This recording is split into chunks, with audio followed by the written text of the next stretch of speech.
Football is stupid. Welcome to A Lot About a Little.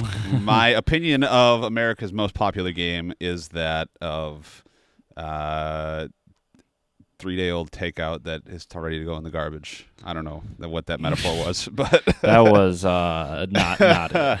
Nope. Well, oh Lord. Welcome to lucky number 13. A Lot About a Little. It's Logan and Reid. You like the point? If you're watching the Did you video forget version, my name? no, I want you to introduce yourself. Yes, I can do that. I can do that.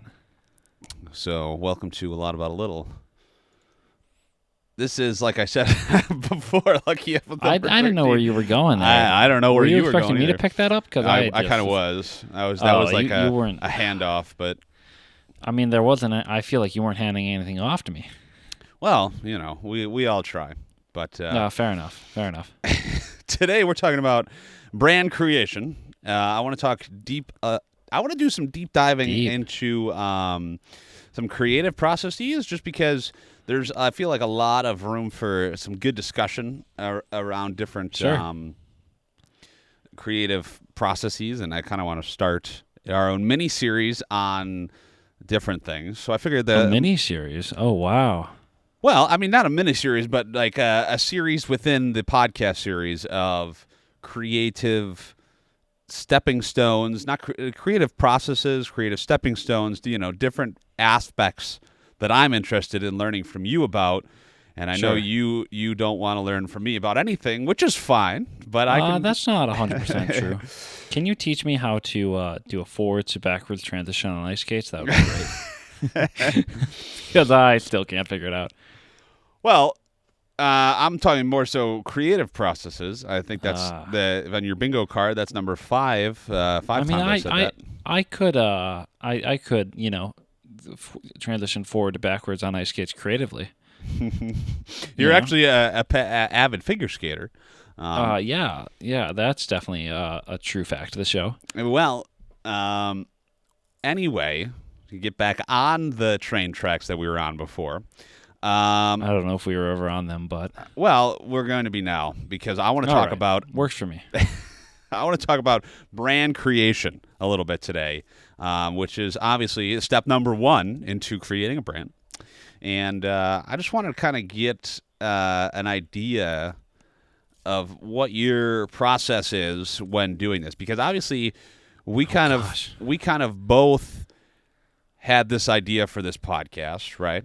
Yep. And I had tasked you with a lot of the creative design aspects of starting a podcast, such as logo creation, brand creation, fonts, colors. And then I'll tell you about another project that I've got going that also needs some brand creation, so hence the topic of discussion for today. So you're just looking for creative advice, and you're using the podcast as an excuse to get it, aren't you? No, I did not say that. No, that is not well, what's I did. Okay, maybe it is, but it doesn't matter. It's still a topic of good conversation. So that's fair. That's fair. I respect that. So I respect that. So let's say you have, I don't know, we're just going to pull something out of the thin air, a business that is going to sell cookies. I don't know where I came up with this idea, but let's say you know someone who's going to start selling cookies, and they need a brand for a website and/or just a brand in general. Yeah. So we kind of obviously establishing a name is first and foremost, right? Before you start doing anything else. And why don't you maybe then just talk us through a little bit how you kind of started with this brand. Gosh. How I started with our brand for the podcast? Yeah. I mean, I feel like that's an appropriate place to start for this conversation. Yeah. Oh, gosh. This was not the questions you told me to prep. I said, no. To be fair, I said prepare accordingly is what I said. So. Yeah, that tells me just about as much as not telling me anything at all. Well, I mean, obviously, you have to have some sort of idea in your head, right? That's kind of what the first step is. I mean, is that just something that comes to you right away? Like when you hear the name, are you thinking about it a couple of days? Like, what is the first step? Like, you're like, a lot about a little. All right, now what? You know what I mean? I mean, a lot of that for what like our logo ended up being was a lot of stuff that I had seen online, like in the time leading up to it, that I wanted to try. Oh, Um, okay. I see what you're saying. so I had tinkered around a little bit with like 3D text and Illustrator for a little bit. So I knew I wanted to try that out a little bit more. And like how that could be used in the logo. And then the same thing with like the slight wave to the text. Like I wanted to mess around with those tools a little bit more. Like that's honestly a lot of what it came down to is stuff that I wanted to try like messing around with in Illustrator. And then the whole like color palette, I mean, blue and orange are, they go well together. They're a pretty common color combo and stuff. So going off of that and having like the orangish red that we have along with the like teal blue, and I guess like to me podcast art is very similar to like an album cover that an artist has. Right. So kind of getting that look and like going more text heavy, I think helped for us because no one knew who we were, No, still no one does know who we are. Still, actually. no one knows who we are. Honestly, yeah, great, yeah, fair point. But going text heavy, and I like how it ended up turning out where the a lot is larger than the a little part. That's a small detail that I guess it really wasn't intentional. It just has to do with the word a lot having 3 letters and the word little having 6. But it ended up working out quite well. But just something fun. Like I feel there's a slight like retro look to it. But Yeah, I think it came together pretty well. Yeah, no, I totally agree. So like, did you have a vision in your head of what you wanted the end product to look like, or were you just kind of like, okay, this is kind of what I want to try, and I'm just gonna start. I'm gonna jump into Illustrator. I'm gonna just start messing around and see what becomes of that. Because I feel. Yeah, I. Go ahead. What was that? Well, Okay. go ahead. I really didn't have a end goal in mind, I guess you could say. It was very much like I want to try out these couple tools in Illustrator, so I might as well just go in there and mess around with them and I don't know, kind of see what comes out, I guess you could say. Right. And this is what we ended up having. And it kind of evolved as the time went on. It was a lot of like learning new stuff as I went, which was fun. Right. Yeah. But yeah, it wasn't like I didn't have. I mean, there's some projects I'll do where I will like sketch out, a start to a logo or a design like that, and then go off of that, because that can help a lot with like spacing and sizing and stuff like that, or just getting an idea down on paper. That's something I started doing like within the last year is sketching out a lot of my designs before I actually start, so I have that kind of framework down on paper, and that can help guide stuff. But for this, it was kind of just kind of throw stuff at the wall and see what happens, I guess. And that's kind of, how we ended up where we are. Yeah. How many brands have you created? I guess gosh. not. I guess brands is the right word, but like Yeah. full concepts. We'll call it concepts because that's really more Full what concepts. Okay. Well, there's this one if you want to call it that. it is. Excuse me. This should be at the top of the list of things that Okay, you've created. there you go. I've created 2 logo sets for my personal brand for my portfolio website. Right. I have created a anniversary logo for the baseball team I work for and a full on-field identity, and I'm in the process of designing another one for next season. Okay. So what is that, 5 or 6, I think? 5 or 6. Yeah. Just about, I think, yeah. Something around there? I don't know. Counting is difficult. As we've established previously, math Yeah. is not our forte. We are on this not show. strong with numbers in this podcast.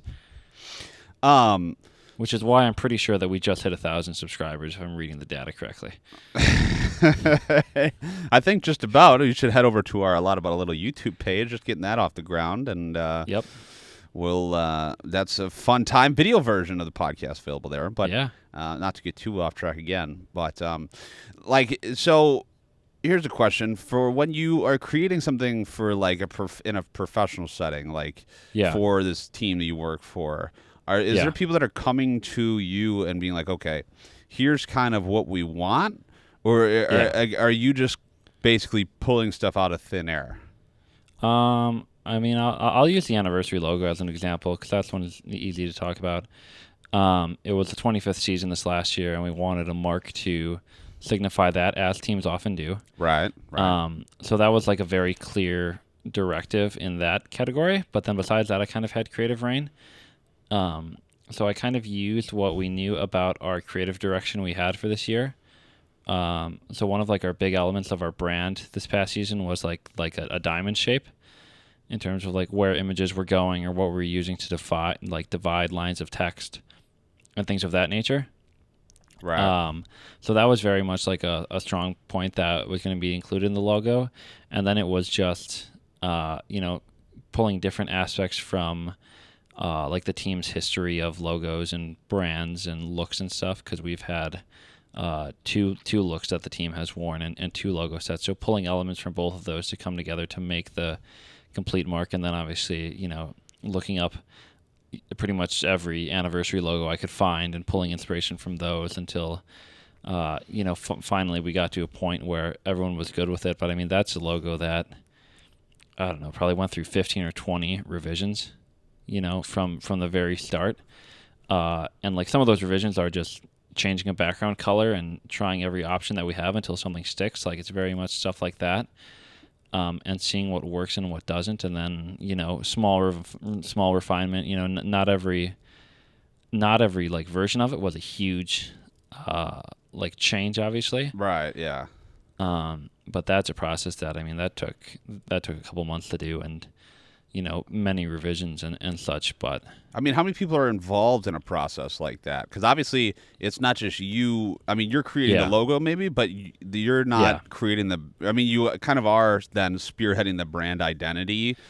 Yeah. But like, about how many people are involved in a decision like that? We have weekly, or in the season bi-weekly creative meetings, and there's about trying to think, like 7 or 8 individuals in those meetings. It's myself, my boss, our promo, general manager, AGM, social, and sponsorship that are all in that meeting. So they are the ones. I mean, obviously, it comes down to the general manager has final say for some stuff, and then ownership as well. But a lot of it is, I'll bring a couple designs to the meeting. I'll pitch both of them. I'll say, I like this one because of X, Y, Z. See what the group thinks, see what the higher ups thinks, and then kind of go from there. But about 6, 7, 8 individuals are kind of included on the team that is making it happen. Have you ever run into a situation where you have presented something to that team during one of these meetings where you feel super passionate about, and everyone else who maybe doesn't have a creative background feels differently? And then how do you deal with something like that? Oh, I mean, that happens not even just with that team, but just in general. That's just a thing of being a creative. Like, you'll be working on a couple different mock-ups for a project, and you'll really fall in love with one and one look, and then you'll present it to the group or the client, and they like the other one.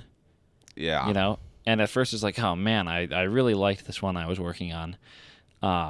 But you just kind of have to roll with what you got, and trust that that's going to be the better design, and then, find a way to redirect the energy from the one you really liked into the one that they really liked. So it's never really so much of a problem, I guess you would say. It's not it's a little tough for the first couple minutes, and then you're like, all right, this is a design directive we're going in. You gotta kind of stick with it and deal with it in a sense. But I mean, that's something you face, whether you're working with a large group or a small group, and I don't know, it's just a whole part of the creative process. Right. And I mean, it's not even just in my job. I mean, we deal with people who, I'm making videos for people who aren't video people, and they have all this ideas and things that they want to do, but a lot of times it's not practical, and a lot of times it just is beyond the capabilities of one person, and so that is a challenge that I've run into recently as well. I think that depends on the project. Obviously, I've ran into that scenario a couple times, but at the end of the day, a lot of people that I work with on creative stuff that maybe aren't directly in our creative department, but are still in those meetings, like that, like I understand where they're coming from and their outside perspective, like our sponsorship person is obviously looking at through the lens of sponsorship and how, you know, whatever sponsor we have attached to whatever design it is going to like it, and that's something that I may not consider at the time when making the design initially. But it's good to have those outside views. Right. And you also have to balance it with also your creative knowledge, and then you come back to say like, all right, like, yes, that like maybe like the point they brought up is good, but also creatively, this is a decision that may work better. And, it's just about finding a middle ground there and seeing what will work best for, I guess, kind of all the parties involved. Yeah, no, that makes sense. But to bring it back to brand identity and brand creation, um, I didn't realize until recently, until started working this job, how many assets and how much thought goes into a whole brand as a whole. You know what I mean? Because Yeah. you want to talk about some of like the different aspects that people might not even really think about. I mean, because Yeah. there's everything from fonts to second, third, tertiary, quadrupleary. That word is hard. I don't know. I don't think that's the right Yeah. word, but they're like all these colors and Yep. what are some of the basics of things that a brand Oh requires. gosh. I mean, I feel like a lot of people just see the brand as the logo. Right. Well, right. I mean, that's Um, exactly what I'm saying. Is like a lot of but you don't realize yeah, how much goes into something like that. it's so much more to it. I mean, like for the team identity that I did for this year, we had one logo we started working on, and then we needed to design jersey and hats. So that was a whole other thing where, that process took some time and ended up developing secondary and third logos for Tertiary. That's what that word tertiary is. logos. There we go. Tertiary logos for the jersey as well. So we had that set. And then once you get the uniform down, like that stuff all got submitted and such. And then we waited, I don't know, probably 6 months for the team to actually wear them. Yeah. And then leading up to that, you have to think about, all of the marketing. So what are all my like graphic assets like? Like what are my backgrounds going to be for this brand? What are the fonts? How am I going to, am I going to have a title font and a body font? Am I going to like how am I going to display images with this brand? Are they Right. going to be clipped down into a shape? Are they going to be cut out from their background? How am I going to use the different logos? How am I going to display sponsorship stuff? How am I going to work with textures and stuff like that? And then from there, for us as a baseball team, it was, making still headshots for the video board when guys were up to bat, making animations when they came up to bat, making something for the lineups to be presented pregame, making social assets that can go out for lineups and final scores, making auction slates when we auction the jerseys off. Right. Yeah. And there was this huge long list, like line score for the scoreboard. We have a pitching stats panel that need to be made. A animation for if we didn't want to use the player's headshot animation. Matchup animations, for stuff like that. There was so much to consider and so much that needed to be taken care of that you really don't think about. And there would be times where we were going through stuff and we think of smaller things, as I was the one handling a lot of the creative for that, but my boss would be going through, scheduling the show for that first Tuesday game, and he'd say like, oh, we need, this in that brand, like we Right. forgot about X small thing, so that would be all the stuff we need to make. And at the end of the day, it was, I don't know, probably like 10 or 15 completely new assets we needed to make with that brand. Right. And that's something that, people don't, realize, because I guess I'm looking at it through the lens of sports. When you do a rebrand like that, when someone comes to the stadium for a game like that, you don't want to see any remains of the original team identity Right. in anything that you can change. Obviously, our hard signage didn't change, Right. but what we can change digitally, you don't want to see anything of the old brand. Right. You want it to all be that new identity for as long as you're wearing it. And I think we pulled off we pulled it off pretty well, and it was like a really good comprehensive look. But there's just so much to do that you don't even think about. Well, right, and I think a lot of that is kind of discovered along the way, as you said, because it you can't, it's impossible to think about everything, every single piece of content that you need to create right at the moment, and I feel like a lot of the stuff you said was baseball specific, but a lot of it applies to pretty much everything, like Yeah. a college or university like I work at. That's not, I mean, we're probably, I mean, we went through a little bit of a rebrand with the athletic side of things recently. Yeah. Yeah. And, but apart from that, like, I don't know if we would ever do a total, 180 shift to something totally different across the board like you can in Sure. sports. You know what I mean?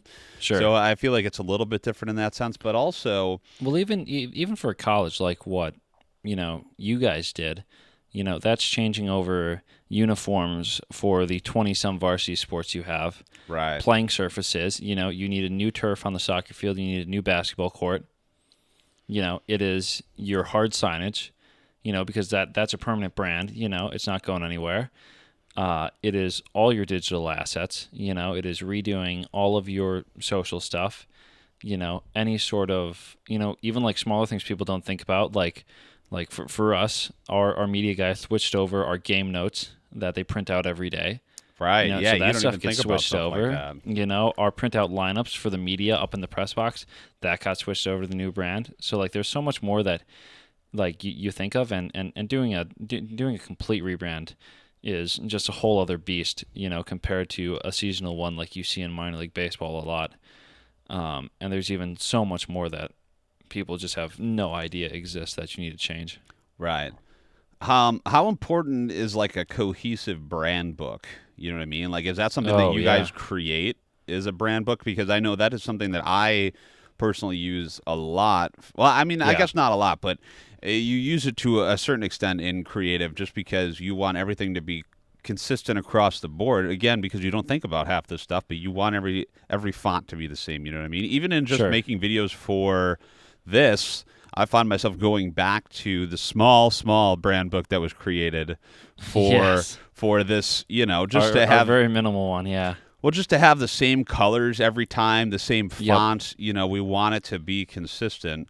So how important is that brand book? Oh, that's huge. I mean, we went through the process probably about a month ago now, when we released our 2024 schedule of switching over to the 2024 look that we've developed. Right. Because the brand, or the look that we used for 23 being an anniversary logo, was just unmistakably who we are. Right. And very, very heavy on logos, very heavy on, what the brand is. So wait, you guys changed over already to the next season's logo, because your season is now over, right? Correct. So everything that we've been putting out that's related to 2024 has been in this new brand style. I see. So that's pretty quick. I mean, that had to be developed then over the course of this past season, right? Yes, it was developed during the season. Yeah, we started that process around July. Oh, wow. Okay. So, for next year, we went for a little bit more of a simpler look, some more just using strong colors for backgrounds and stuff, not worrying about, always having a photo blended into the background or stuff like that, using strong color blocking, using strong text, and using strong color contrast to be a look as well. And this year, for 24, we don't really have like a style guide made up yet, because this brand is definitely a little bit simpler than last year's, but last year's we definitely had a style guide, because one of the big elements of that was like logo pattern backgrounds that we used, and right. Okay. I have seen those. Yeah, and we use those in text as well. So in order to get the correct effects, you need to have both color backgrounds scaled the same size, positioned correctly, so it looks like it's continuous from background to text and such. So we made a style guide of how that works, how to use the anniversary logo properly, what is the anniversary logo taking the place of, and what is it not taking the place of, because there was talk of, should the anniversary logo take the place of our team identity on something like a matchup graphic, and we ultimately decided that no, it shouldn't. We should stick with, I guess what you would call the on-field look for stuff like that. Right, yeah. But then for promotional stuff, you still use that logo, and that's present on every graphic we put out, and we had a persistent header and footer that went on every graphic and things like that. But for this year, I mean, it's really it's a little bit of a simpler brand, so it's one of those things where once you make a couple graphics, you get the brand look down, and you can obviously pull stuff over from past projects as well. It's not so much having a library of assets. I mean, obviously we have our logos folder that we have everything in, all our different logos and all the different, full color versions, one colored versions, proper one colored versions and stuff like that. Yeah. That was a big thing as well we had to go through. We had to go through all the teams in the league and make sure we had proper white and black colored versions of their logos. Because contrary to popular belief, those aren't the same thing. And that's how you get to ghost logos, which I could talk about for a while. There's just so much it was stuff like that, yeah, going on with logos that people who aren't in the creative industry don't even think about, including so even like some that. people who are in the creative industry don't even think about. Once you see something like that, you can't unsee it. Like the big thing for me is ghost logos. There's a Twitter page that will post every time that a team ghosts a logo, and what essentially that means is in a logo you have your highlights, your bright points, your whites and stuff, and a lot of your color aspects, and then you have your shadows, which are your dark stuff, Right. So if I have a logo that's like someone's face, and it's a black outline, and all the facial features are black, and then it's, for the sake of this, it's just like a flesh tone face, Right. When I one color that, I can't hear you. Hello? Oh, now I can't hear can. me. That was weird. You cut out for a bit there. No. Anyway. You just. I think you're just getting a little too into what you're talking about here, No, Bud. Discord wasn't even lighting up for you. That was weird. Anyway. I mean, I'm sorry I hit the mute button. Did you actually? No. What?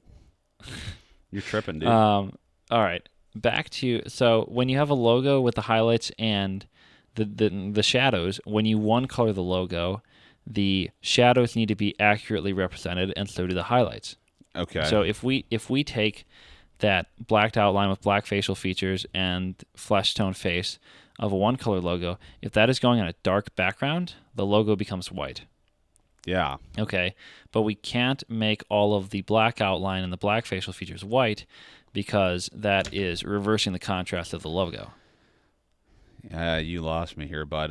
You're starting to get a little bit too technical for me. I'll send you some examples. Okay. We'll put them in the video. So yes, send me those. I'll send you some examples soon, because it's hard for me to visualize what you're talking about here. But okay, let's go. For example, that logo is going on a light background. Okay, you are one coloring it, let's say, onto like a yellow background, and the logo needs to become dark. Right. Okay, to one color it, you would remove the flesh tone face. So you just see the black outlines, and the parts of the logo that are meant to be lighter colored are still lighter colored. Right. Okay. The same goes for when it's going on a darker logo.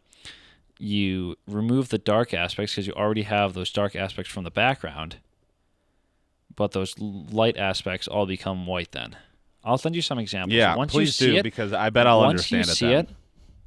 Once you see it, you won't be able to unsee it. And every graphic you see from a sports team, you're going to be looking to see if they did their logos correctly, because it irritates me to no end when teams don't one color their logos correctly, and some teams do it with their own stuff too. Yeah, and that's all I have to say about that. All right, Forrest. And now I'm dying because I need to drink water. Wow. Well, that was a lot of logo information. So, I'm gonna digest that a little bit. And we're Go for it. We're just about running out of time. I kind of went on a little bit of a tangent there, but you were getting so aggressive. You were banging you were hitting your desk, and your whole camera was shaking. Oh, that's just because I'm moving my arms. It's something that I've become very interested in and very passionate about in the last couple. Oh, believe me, we can tell. We can tell. That probably goes without saying. Who am I kidding? But what's your favorite in the past couple years, what's been your favorite brand that's been created by anybody? It could be a sports team, it could be a school, it could be any brand that's any. Well, I don't know if I want to say rebrand, but any brand that's been Yeah. created by a team, because it might be just a temporary brand, Oh, it might be boy. a promotional brand that was Yeah. created, or a whatever. What do you I think? mean, is obviously the favorite? one that I did, I really like. Well, okay. But Besides besides that one. let That me should look go at the without hats I saying have. behind this guy. Um. Oh, okay. There's a minor league baseball team in Wisconsin, the Wisconsin Timber Rattlers. You have the hat? Get the hat. I do. Yeah. the hat. Do you want me to grab it? Yeah. Okay. 1 second. I'll be right back. What do you think this is? Only audio? Come on, dude. We're doing the video. It's all for the video. So the Timber Rattlers are high A for the Brewers. And I know that this was one that was made by there's a design firm out of San Diego that does a ton of minor league rebrands, and I believe they made this brand. Okay. But they rebranded to the Wisconsin Brats. Like a hot dog brat? Yes, well, it's not a hot dog; it's a sausage. Okay, let's get that right first. But as someone from Wisconsin and of German lineage, is that the Guten correct word? Tag. Yeah, I Yeah. think so. Who like grew up going to cookouts and having brats that my grandfather would make on like the old classic Weber grill. Like I knew I had to get it because he's a guy who's a brat in a lederhosen carrying brats. Wow.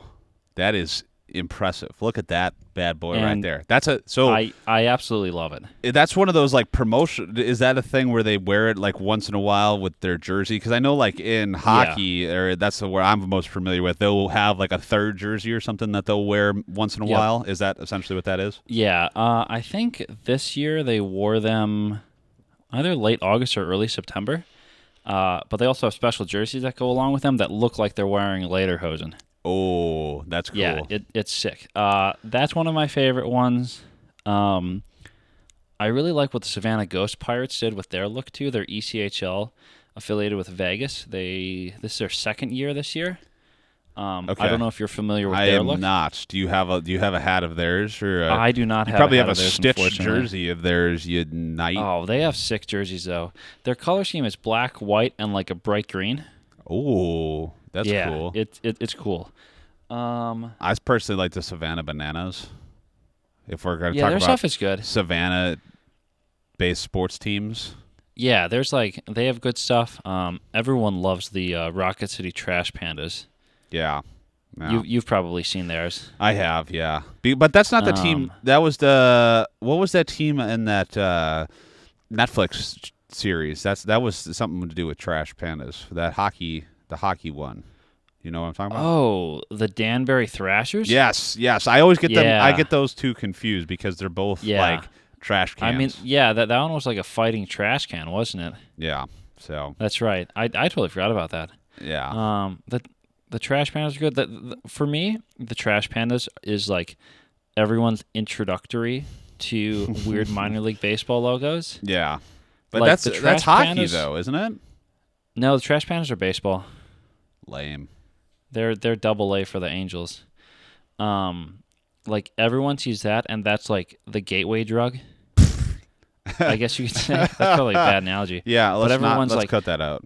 Everyone that knows minor league baseball goes through like the Trash Panda phase, where they're like, "Oh, the Trash Pandas have such a cool brand," and it does. But as someone who's been like looking at minor league logos for the last 2 years, it's very much become just another logo to me. You know? Yeah. Yeah, that makes sense. And there's so many brands that are going for this ultra unique look and just off the wall look. That like Trash Pandas doesn't even seem like the craziest one to me anymore. You know? Yeah, no, I can see that. But yeah, we're running out of time, so it was a good discussion today. I feel like Yeah. about logo creation. I definitely take that into consideration while designing Nicole's cookie brand. So maybe we'll have a future Is that why you're asking sponsorship. about the cookie brand? Future Oh my gosh! sponsorship that we'll talk about Yeah. at a later date. But we'll get some free cookies for you, Reed, and we'll send them to you. Oh, send through some the out! mail, dude. Absolutely. Yeah. I love me some cookies. Well, you know what I love is great segue into our social media channels, Reed. Oh, that was pretty decent. Not really. It was smoother than I would have done. We're on TikTok and Instagram at A Lot About a Little Pod. And if you want to listen to this episode in its entirety without any of the garbage we cut out, head over to YouTube at Just A Lot About a Little. It's not just a lot about a little. It is a lot about a little. A lot about not a little. Just a lot about a little. Come on now. Take out the just.